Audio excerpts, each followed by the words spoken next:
Hello student, welcome to TSC. पिछले video में हम लोग प्रश्न संख्या 1 और 2 देखे थे सेट थ्योरी का क्लास 11th। आज हम लोग इसका 3rd नंबर क्वेश्चन देखते हैं। कहता क्या है क्वेश्चन, निम्नलिखित सेट्स यानी कि समुच्चय को रोस्टर रूप में लिखें। रोस्टर रूप क्या है? तो सेट को लिखने की 2 विधियां हैं, चाहे 2 रूप है, जो भी कहिए। सेट को 2 विधि से लिखा जाता है। सेट 2 विधि से लिखने की विधि। तो सेट को 2 विधि से लिखा जाता है। एक होता है सेट बिल्डर फॉर्म, जिसको कहते हैं हिंदी में समुच्चय निर्माण विधि।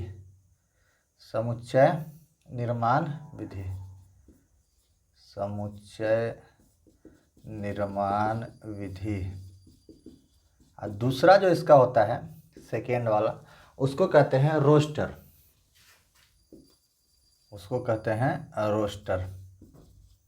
फॉर्म, यानी कि रोस्टर विधि। यानी कि 2 विधियों से, चाहे 2 रूप में इसको लिखा जाता है ना। विधि कहिए, रूप कहिए, 2 रूप से। तो अब ये दोनों है क्या? सेट बिल्डर फॉर्म इसी को कहते हैं। जैसे एक सेट है ए बराबर, मध्यम ब्रैकेट के अंदर सेट को लिखा जाता है एक्स। इस 2 ठो जो डॉट दिया हुआ है इसको पढ़ते हैं सच एज एक्स एक पूर्णांक है, और -3 is less than x and x is less than 7। Less than ही था, इक्वल नहीं था, लेस देन 7। इसका मतलब क्या है कि x जो इसके अंदर एक एलिमेंट ले लिया x, उस x एलिमेंट के बारे में बता रहा है कि x क्या है? पूर्णांक है। पूर्णांक मतलब -∞ से लेकर के -∞ लेते आइए, -2 -1 0 1 2 3 कहाँ तक? +∞ तक। यही है पूर्णांक। बटा नहीं होता है इसमें। पूर्णांक में रियल नंबर में बटा वगैरह सब आता है। पूर्णांक जिसको जेड लिया जाता है वो जो है -∞ से +∞ तक केवल होल नंबर, यानी कि बटा की संख्या, बटा के नीचे उसको 1 होगा, कहने का अर्थ ये वही पूर्णांक है, उसको लेना है। तो इसको कहते हैं, ऐसे जब लिखा हुआ है भाषा में, है ना, तो उसको कहते हैं सेट बिल्डर फॉर्म। अगर इसको कॉमा के मदद से, जो हम पहले देखे थे, कॉमा में लिखेंगे, अलग अलग एलिमेंट्स को छांट कर कितने एलिमेंट्स है, उसको जो है कहते हैं रोस्टर फॉर्म। तो इसी सेट बिल्डर को कहता है रोस्टर में बदलने के लिए। तो यहाँ पर क्या करेंगे, अब इसका पूर्णांक है और -3 is less than x is less than 7। तो x का जो मान है -3 से 7, तब -3 से 7 के बीच, देखिए इसका मतलब क्या होता है, -3 is less than x is less than 7। x का वैल्यू -3 छोटा है x से, x छोटा है 7 से, यानी कि न -3 है न 7 है, इसके बीच की संख्याएं। लेकिन अगर ऐसा लिखा हुआ है -3 is less and equal than x is less and equal than 7, तो इसका मतलब हुआ x का मान -3 से 7 तक है। -3 भी शामिल है और 7 भी शामिल है, और उसके बीच की संख्याएं। ठीक है, तो इस वाले में -3 शामिल नहीं होगा। -3 के आगे बढ़ेंगे तो -2 -1 0 1 2 3 4 5 और 6, 7 शामिल नहीं होगा। नीचे इक्वल टू का साइन नहीं लगा हुआ है। अब दूसरा देखते हैं, एक्स सच एज एक्स एक 6 से कम प्राकृत संख्या है। तो प्राकृत संख्या जानते होइएगा, नेचुरल नंबर। प्राकृत संख्या यानी कि गिनती की संख्याएं। तो n जो होता है बड़का n से उसको सूचित करते हैं। इसका मतलब होता है 1 2 3 4 कहाँ तक? अनंत तक। कहाँ तक? अनंत होती है प्राकृत संख्याएं, लेकिन स्टार्ट कहाँ से होती है? 1 से। तो कहता है इसको ऐसे भी लिखा जाता है, जैसे अभी लिखे हुआ है ना, इसको ऐसे भी लिखेगा, एक्स सच एज, मध्यम ब्रैकेट में, एक्स बिलोंग्स टू एन माने एन में है। उसके बाद कहेगा एक्स छोटा है 6 से, ऐसे भी लिखा जाता है ना। इसी का शॉर्टकट रूप है। x such as x belongs to n, n माने प्राकृत संख्या है और 6 से कम है x। तब यहाँ पर दूसरा रूप इसका है। अब यहाँ पर भाषा में लिखे हुआ है तो x एक प्राकृत संख्या है, 6 से कम है, 6 नहीं है। तो 6 से कम प्राकृत संख्याएं लिख दीजिए। तो 1 2 3 4 और 5, 6 नहीं लिखेंगे।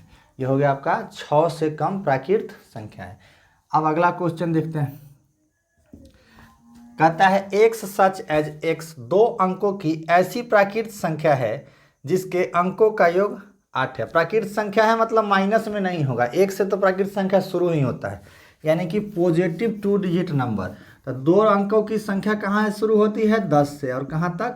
99 तक। 10 से लेकर के 99 तक, यानी कि कह रहा है कि 10 और 99 के बीच ऐसी कितनी संख्याएं हैं जिसके अंकों का योग क्या है? 8 है। अंक का योग मतलब समझ गए, 2 अंक की संख्या है, जैसे इस दोनों को जोड़ो तो 1 + 0 = 1, यहाँ पर 9 + 9 = 18, 18।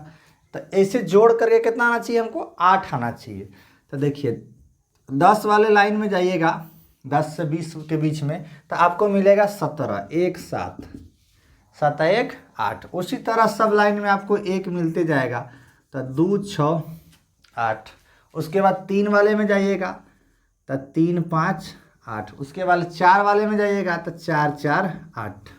अब इसके बाद 5 वाले में जाइएगा, 5 3 8। अब इसके बाद आगे बढ़िएगा तो 6 वाले में तो 6 और 2 8। 7 वाले में तो 7 और 1 8। अब फिर हो जाएगा कौन सी? 8 0।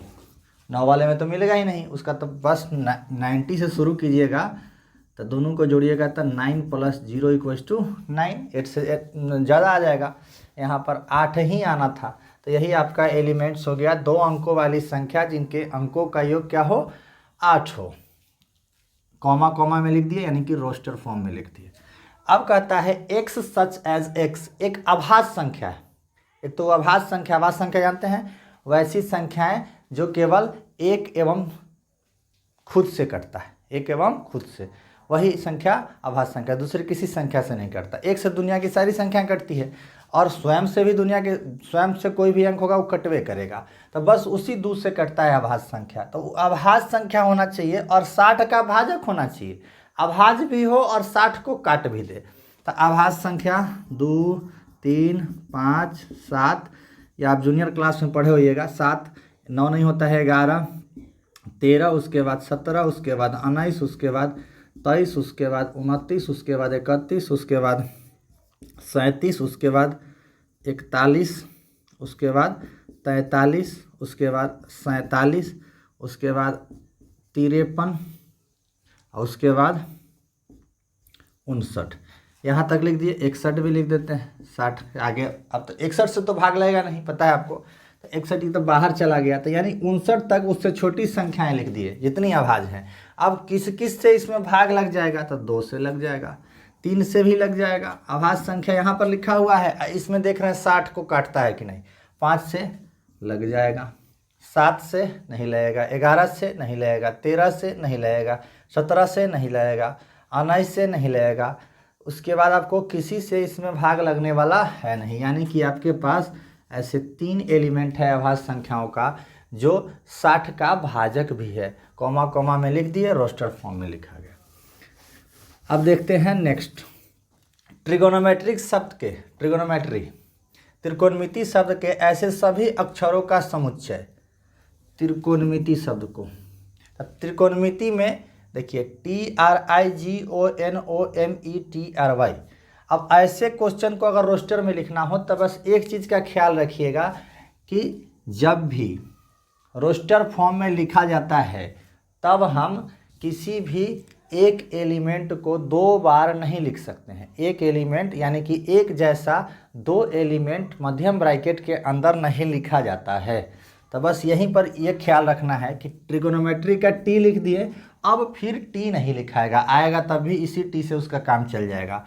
फिर है आर, फिर है आई, जितना डिफरेंट हो उसको स्मॉल लेटर में अंदर लिखिएगा, अंदर जो है स्मॉल लेटर में चलता है, बाहर जो है कैपिटल लेटर। इसमें रोस्टर फॉर्म में लिख रहा है। फिर ओ, फिर N, फिर O आया, O लिखा जा चुका है, अब O नहीं लिखेंगे, फिर M, फिर E नहीं लिखा हुआ है, देखते रहना है कौन दोबारा ना लिखा है, T, तो T लिखा हुआ है, T नहीं लिखेंगे, R लिखा हुआ है नहीं लिखेंगे, Y नहीं लिखा हुआ है, Y लिख देंगे। यही हो गया आपका रोस्टर फॉर्म में ट्रिगोनोमेट्रिक का सेट। अब जो है इसका लास्ट क्वेश्चन है, बेटर शब्द से सभी अक्षरों का संग्रह। बेटर शब्द उसी तरह का क्वेश्चन जैसे ट्रिगोनोमेट्री था उसी तरह बेटर है, तो बेटर का B लिख लिए, फिर क्या लिख लिए, E लिख लिए, फिर क्या लिख लिए, T लिख लिए, जितना डिफरेंट है उसको लिखते रहना। लेकिन फिर T आया, डबल T है, 2 T, तो इसमें क्या करना है, एक ही T लिखेंगे, दोनों का काम उसी से चलेगा। फिर आया E, फिर E लिखा हुआ है पहले से, E नहीं लिखेंगे, R। तो बेटर शब्द के 4 गो वर्ड है जिसका समुच्चय बना BE, वर्ड कह रहे हैं सॉरी, लेटर BETR, 4 ठो। यह हो गया आपका क्वेश्चन नंबर 3। इसमें क्या आया है, बस सेट को लिखने की विधियाँ। सेट को लिखने की 2 विधि है, एक सेट बिल्डर फॉर्म, एक roster form. Set builder form भाषाई होता है और रोस्टर फॉर्म कॉमा कॉमा में अलग अलग एलिमेंट को छांट करके लिखा जाता है। बस यही है सेट बिल्डर। अब हम इसका क्वेश्चन नंबर 4 देखेंगे।